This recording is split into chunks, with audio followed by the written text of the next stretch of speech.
Day 66. Deuteronomy 1-3. These are the words that Moses spoke to all Israel in the wilderness east of the Jordan in the Arabah opposite Suph between Paran and Tophel, Laban, Hazeroth, and Dizahab. It is an 11-day journey from Horeb to Kadesh-barnea by way of Mount Seir. In the 40th year, on the first day of the 11th month, Moses proclaimed to the Israelites all that the Lord had commanded him concerning them. This was after he had defeated Sihon king of the Amorites, who lived in Heshbon, and then at Edrei had defeated Og king of Bashan, who lived in Ashtaroth. On the east side of the Jordan in the land of Moab, Moses began to explain this law, saying, "The Lord our God said to us at Horeb, you have stayed at this mountain long enough. Resume your journey and go to the hill country of the Amorites, go to all the neighboring peoples in the Arabah, in the hill country, in the foothills, in the Negev, and along the seacoast to the land of the Canaanites and to Lebanon, as far as the great river Euphrates. See, I have placed the land before you. Enter and possess the land that the Lord swore he would give to your fathers Abraham, Isaac, and Jacob, and to their descendants after them. At that time I said to you, I cannot carry the burden for you alone. The Lord your God has multiplied you, so that today you are as numerous as the stars in the sky. May the Lord, the God of your fathers, increase you 1,000 times over and bless you as he has promised. But how can I bear your troubles, burdens, and disputes all by myself? Choose for yourselves wise, understanding, and respected men from each of your tribes, and I will appoint them as your leaders." And you answered me and said, "What you propose to do is good." So I took the leaders of your tribes, wise and respected men, and appointed them as leaders over you as commanders of thousands, of hundreds, of fifties, and of tens, and as officers for your tribes. At that time I charged your judges, hear the disputes between your brothers, and judge fairly between a man and his brother or a foreign resident. Show no partiality in judging, hear both small and great alike. Do not be intimidated by anyone, for judgment belongs to God. And bring to me any case too difficult for you, and I will hear it. And at that time I commanded you all the things you were to do. And just as the Lord our God had commanded us, we set out from Horeb and went toward the hill country of the Amorites, through all the vast and terrifying wilderness you have seen. When we reached Kadesh-barnea, I said, "You have reached the hill country of the Amorites, which the Lord our God is giving us. See, the Lord your God has placed the land before you. Go up and take possession of it as the Lord, the God of your fathers, has told you. Do not be afraid or discouraged." Then all of you approached me and said, "Let us send men ahead of us to search out the land and bring us word of what route to follow and which cities to enter." The plan seemed good to me, so I selected 12 men from among you, one from each tribe. They left and went up into the hill country, and came to the Valley of Eshcol and spied out the land. They took some of the fruit of the land in their hands, carried it down to us, and brought us word, "It is a good land that the Lord our God is giving us." But you were unwilling to go up, you rebelled against the command of the Lord your God. You grumbled in your tents and said, "Because the Lord hates us, he has brought us out of the land of Egypt to deliver us into the hand of the Amorites to be annihilated. Where can we go? Our brothers have made our hearts melt, saying, the people are larger and taller than we are, the cities are large, with walls up to the heavens. We even saw the descendants of the Anakim there." So I said to you, "Do not be terrified or afraid of them. The Lord your God, who goes before you, will fight for you, just as you saw him do for you in Egypt and in the wilderness, where the Lord your God carried you, as a man carries his son, all the way by which you traveled until you reached this place. But in spite of all this, you did not trust the Lord your God, who went before you on the journey, in the fire by night and in the cloud by day, to seek out a place for you to camp and to show you the road to travel. When the Lord heard your words, he grew angry and swore an oath, saying, Not one of the men of this evil generation shall see the good land I swore to give your fathers, except Caleb son of Jephunneh. He will see it, and I will give him and his descendants the land on which he has set foot, because he followed the Lord wholeheartedly. The Lord was also angry with me on your account, and he said, Not even you shall enter the land. Joshua son of Nun, who stands before you, will enter it. Encourage him, for he will enable Israel to inherit the land. And the little ones you said would become captives, your children who on that day did not know good from evil, will enter the land that I will give them, and they will possess it. But you are to turn back and head for the wilderness along the route to the Red Sea. We have sinned against the Lord, you replied. We will go up and fight, as the Lord our God has commanded us. Then each of you put on his weapons of war, thinking it easy to go up into the hill country. But the Lord said to me, Tell them not to go up and fight, for I am not with you to keep you from defeat by your enemies. So I spoke to you, but you would not listen. You rebelled against the command of the Lord and presumptuously went up into the hill country. Then the Amorites who lived in the hills came out against you and chased you like a swarm of bees. They rooted you from Seir all the way to Hormah. And you returned and wept before the Lord, but he would not listen to your voice or give ear to you. For this reason you stayed in Kadesh for a long time, a very long time. Then we turned back and headed for the wilderness by way of the Red Sea, as the Lord had instructed me, and for many days we wandered around Mount Seir. At this time the Lord said to me, You have been wandering around this hill country long enough, turn to the north and command the people, you will pass through the territory of your brothers, the descendants of Esau, who live in Seir. They will be afraid of you, so you must be very careful. Do not provoke them, for I will not give you any of their land, not even a footprint, because I have given Mount Seir to Esau as his possession. You are to pay them in silver for the food you eat and the water you drink. Indeed, the Lord your God has blessed you in all the work of your hands. He has watched over your journey through this vast wilderness. The Lord your God has been with you these 40 years, and you have lacked nothing.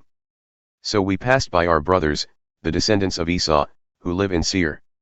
We turned away from the Arabah road, which comes up from Elath and Ezion-Geber, and traveled along the road of the wilderness of Moab. Then the Lord said to me, Do not harass the Moabites or provoke them to war, for I will not give you any of their land, because I have given Ar to the descendants of Lot as their possession.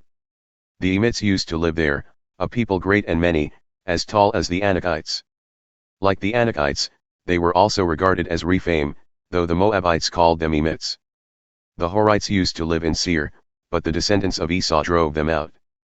They destroyed the Horites from before them and settled in their place, just as Israel did in the land that the Lord gave them as their possession. Now arise and cross over the brook of Zerd. So we crossed over the brook of Zerd. The time we spent traveling from Kadesh-barnea until we crossed over the brook of Zerd was 38 years, until that entire generation of fighting men had perished from the camp, as the Lord had sworn to them. Indeed, the Lord's hand was against them, to eliminate them from the camp, until they had all perished. Now when all the fighting men among the people had died, the Lord said to me, Today you are going to cross the border of Moab at Ar. But when you get close to the Ammonites, do not harass them or provoke them, for I will not give you any of the land of the Ammonites. I have given it to the descendants of Lot as their possession. That too was regarded as the land of the Rephaim, who used to live there, though the Ammonites called them Zamzumites. They were a people great and many, as tall as the Anakites. But the Lord destroyed them from before the Ammonites, who drove them out and settled in their place, just as he had done for the descendants of Esau who lived in Seir, when he destroyed the Horites from before them. They drove them out and have lived in their place to this day. And the Avim, who lived in villages as far as Gaza, were destroyed by the Caphtorites, who came out of Caphtor and settled in their place. Arise, set out, and cross the Arnon valley. See, I have delivered into your hand Sihon the Amorite, king of Heshbon, and his land. Begin to take possession of it and engage him in battle. This very day I will begin to put the dread and fear of you upon all the nations under heaven. They will hear the reports of you and tremble in anguish because of you. So from the wilderness of Kedemoth I sent messengers with an offer of peace to Sihon king of Heshbon, saying, Let us pass through your land, we will stay on the main road. We will not turn to the right or to the left. You can sell us food to eat and water to drink in exchange for silver. Only let us pass through on foot, just as the descendants of Esau who live in Seir and the Moabites who live in Ar did for us, until we cross the Jordan into the land that the Lord our God is giving us. But Sihon king of Heshbon would not let us pass through. For the Lord your God had made his spirit stubborn and his heart obstinate, that he might deliver him into your hand, as is the case this day. Then the Lord said to me, See, I have begun to deliver Sihon and his land over to you. Now begin to conquer and possess his land. So Sihon and his whole army came out for battle against us at Hahaz. And the Lord our God delivered him over to us, and we defeated him and his sons and his whole army. At that time we captured all his cities and devoted to destruction the people of every city, including women and children. We left no survivors. We carried off for ourselves only the livestock and the plunder from the cities we captured.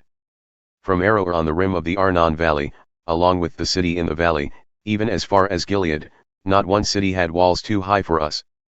The Lord our God gave us all of them. But you did not go near the land of the Ammonites, or the land along the banks of the Jabbok River, or the cities of the hill country, or any place that the Lord our God had forbidden. Then we turned and went up the road to Bashan, and Og king of Bashan and his whole army came out to meet us in battle at Edrei. But the Lord said to me, Do not fear him, for I have delivered him into your hand, along with all his people and his land. Do to him as you did to Sihon king of the Amorites, who lived in Heshbon. So the Lord our God also delivered Og king of Bashan and his whole army into our hands. We struck them down until no survivor was left. At that time we captured all 60 of his cities. There was not a single city we failed to take the entire region of Argob, the kingdom of Og in Bashan. All these cities were fortified with high walls and gates and bars, and there were many more unwalled villages. We devoted them to destruction, as we had done to Sihon king of Heshbon, utterly destroying the men, women, and children of every city. But all the livestock and plunder of the cities we carried off for ourselves. At that time we took from the 2 kings of the Amorites the land across the Jordan, from the Arnon valley as far as Mount Hermon, which the Sidonians call Syrian but the Amorites call Sinir, all the cities of the plateau, all of Gilead, and all of Bashan as far as the cities of Salcah and Edrei in the kingdom of Og. For only Og king of Bashan had remained of the remnant of the Rephaim. His bed of iron, 9 cubits long and 4 cubits wide, is still in Arabah of the Ammonites. So at that time we took possession of this land. To the Reubenites and Gadites I gave the land beyond Aroer along the Arnon valley, and half the hill country of Gilead, along with its cities. To the half-tribe of Manasseh I gave the rest of Gilead and all of Bashan, the kingdom of Og. The entire region of Argob, the whole territory of Bashan, used to be called the land of the Rephaim. Jair, a descendant of Manasseh, took the whole region of Argob as far as the border of the Geshurites and Maacathites. He renamed Bashan after himself, Havoth Jair, by which it is called to this day. To Machir I gave Gilead, and to the Reubenites and Gadites I gave the territory from Gilead to the Arnon valley. The middle of the valley was the border, and up to the Jabbok river, the border of the Ammonites. The Jordan River in the Arabah bordered it from Chinnereth to the sea of the Arabah, the Salt Sea, with the slopes of Pisgah to the east. At that time I commanded you, the Lord your God has given you this land to possess. All your men of valor are to cross over, armed for battle, ahead of your brothers, the Israelites. But your wives, your children, and your livestock, I know that you have much livestock, may remain in the cities I have given you, until the Lord gives rest to your brothers as he has to you, and they too have taken possession of the land that the Lord your God is giving them across the Jordan. Then each of you may return to the possession I have given you. And at that time I commanded Joshua, your own eyes have seen all that the Lord your God has done to these 2 kings. The Lord will do the same to all the kingdoms you are about to enter. Do not be afraid of them, for the Lord your God himself will fight for you. At that time I also pleaded with the Lord, O Lord God, you have begun to show your greatness and power to your servant. For what God in heaven or on earth can perform such works and mighty acts as yours? Please let me cross over and see the good land beyond the Jordan, that pleasant hill country as well as Lebanon. But the Lord was angry with me on account of you, and he would not listen to me. That is enough, the Lord said to me. Do not speak to me again about this matter. Go to the top of Pisgah and look to the west and north and south and east. See the land with your own eyes, for you will not cross this Jordan. But commission Joshua, encourage him, and strengthen him, for he will cross over ahead of the people and enable them to inherit the land that you will see. So we stayed in the valley opposite Beth Peor. Mark 10 verses 32 to 52. As they were going up the road to Jerusalem, Jesus was walking ahead of them. The disciples were amazed, but those who followed were afraid. Again Jesus took the 12 aside and began to tell them what was going to happen to him. Look, we are going up to Jerusalem, and the Son of Man will be delivered over to the chief priests and scribes. They will condemn him to death and will deliver him over to the Gentiles, who will mock him and spit on him and flog him and kill him. And after 3 days he will rise again. Then James and John, the sons of Zebedee, came to Jesus and declared, Teacher, we want you to do for us whatever we ask.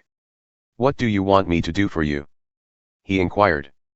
They answered, Grant that one of us may sit at your right hand and the other at your left in your glory.